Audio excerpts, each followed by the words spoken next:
작은 차를 몰고 도시를 빠져나가는 한 여인이 있다. 서울의 빽빽한 아파트 단지를 뒤로한 그녀는 늦은 오후의 햇살을 따라 한적한 시골 마을로 향한다.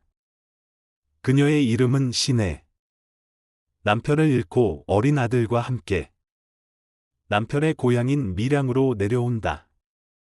이곳에서 그녀는 다시 삶을 시작하려 한다.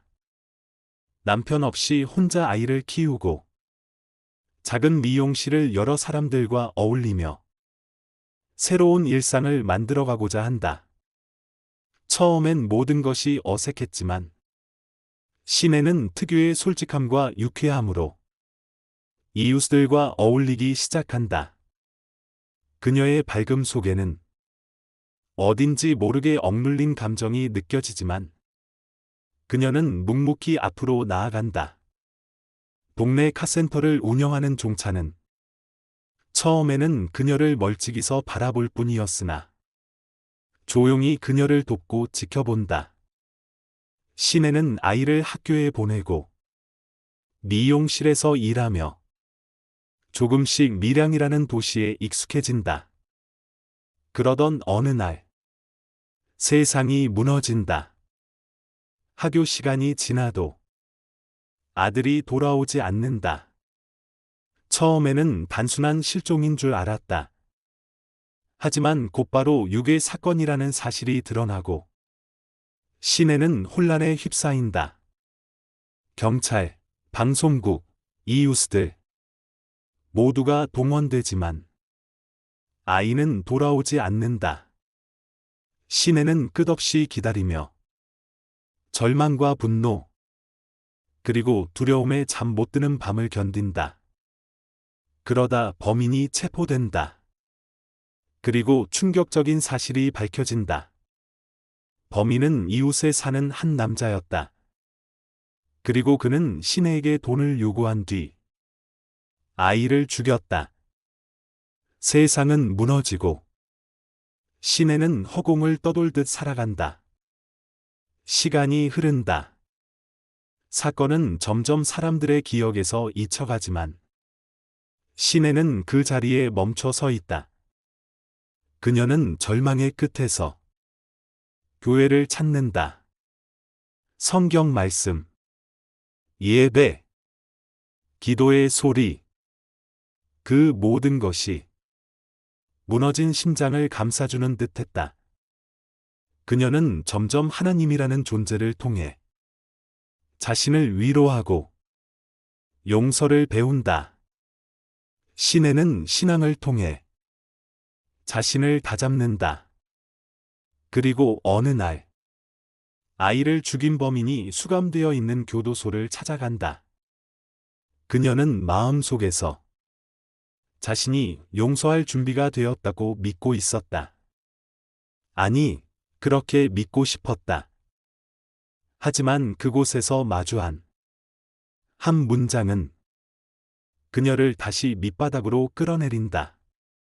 범인은 나는 이미 하나님께 용서받았다 고 말한다. 그의 표정엔 평온함이 깃들어 있었고 그의 말투엔 후회보다 구원에 대한 믿음이 있었다. 신혜는 그 순간 붕괴한다. 내 아이를 죽인 자가 하나님께 용서받았다고 말할 때 그녀가 믿었던 모든 위로는 무너졌다. 그녀는 분노하고 하나님을 저주하며 교회를 등진다. 그녀는 방황하기 시작한다. 신앙은, 용서는, 사랑은 모두 허상이었는가? 그녀는 밤거리를 헤매고 술에 취하고 머리를 자르고 몸을 상하게 한다. 종차는 그런 그녀를 묵묵히 지켜본다. 그는 아무 말 없이 그녀를 병원에 데려가고 곁에 있어준다. 시간이 더 흐른다. 신혜는 어느 날 아들을 기억하며 작은 나무 그늘 아래 앉아 조용히 눈을 감는다. 어쩌면 그날의 햇살이 서울을 떠나던 날의 햇살과 닮아 있었다. 비극은 끝나지 않았지만 그녀의 눈가엔 조금은 가벼워진 숨결이 흘러내렸다. 밀양의 시작은 조용하다. 햇살이 스며드는 한 지방 도시. 한 여인이 이사 온다. 그녀는 서울이라는 도시에서 삶의 한 조각을 떼어내어 이곳 밀양으로 가져온다. 하지만 이 평온한 장면은 곧 모든 것을 앗아갈 비극의 전조였다. 사랑하는 이를 잃고 아이 하나의 의지에 살던 여인은 그 아이마저 잃는다. 죽음이 아닌 타살이라는, 그것도 이웃이라는 더없이 가까운 사람에 의한 범죄. 이 상실은 단순히 누군가의 부재가 아니라 세상 자체가 무너지는 경험이다. 그녀는 아이를 잃고 그 아이의 마지막 순간을 상상하면서 자신도 함께 죽어가는 기분으로 그 자리에 주저앉는다. 신의 내면은 그렇게 깨지기 시작한다. 울부짖음 뒤에 남은 것은 의지할 것도 기대할 것도 없는 공허다. 믿음과 구원의 이중성. 그 공허의 틈으로 하나의 빛이 스며든다. 신이라는 이름의 빛. 성경책, 기도 소리, 찬송가. 그리고 모든 아픔을 감싸준다는 말들. 신에는 하나님을 믿기 시작한다. 교회에 나가고 기도를 하고 예배를 드리며 그 안에서 다시 숨을 쉬기 시작한다. 그러나 이 믿음은 사실 믿으려는 몸부림이었다. 자신을 괴롭히는 현실을 잊기 위해, 그 괴물을 용서할 수 있도록 자신을 훈련하기 위해 붙잡은 도구였다. 하지만 그녀는 몰랐다. 믿음은 때로 또 다른 절망의 문을 열 수 있다는 것을. 용서란 무엇인가에 대한 근본적 질문. 신에는 결심한다. 자신은 용서할 준비가 되었다고. 마음속에서 분노를 밀어내고 주님의 사랑으로 모든 것을 품어보겠다고. 그녀는 교도소를 찾는다. 그 남자, 자신의 아이를 죽인 그를 마주한다. 하지만 그가 먼저 말했다. 나는 이미 하나님께 용서받았습니다. 그의 말은 신의 믿음을 뒤엎는다.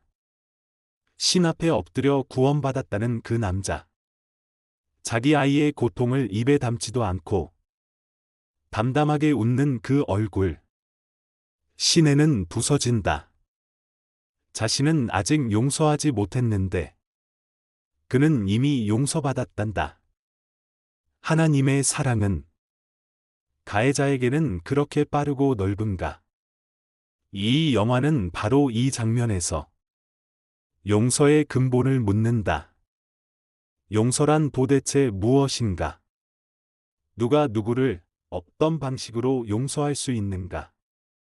용서란 신이 하는 것인가? 아니면 상처 입은 자의 몫인가? 신혜라는 인물의 변화와 붕괴. 교도소를 나서는 순간 신혜는 변한다. 더 이상 교회에 나가지 않고 하나님을 입에 올리지 않는다. 신의 이름 앞에 기대어 서 있었던 마음은 바람 앞에 무너진 모래성처럼 흩어진다.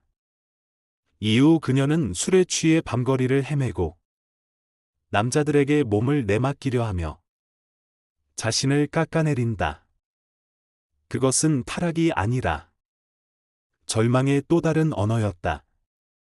이창동 감독은 신혜라는 인물을 통해 신앙과 인간성, 그리고 죄의식과 복수심이 어떻게 인간 내면을 잠식해가는지를 그린다.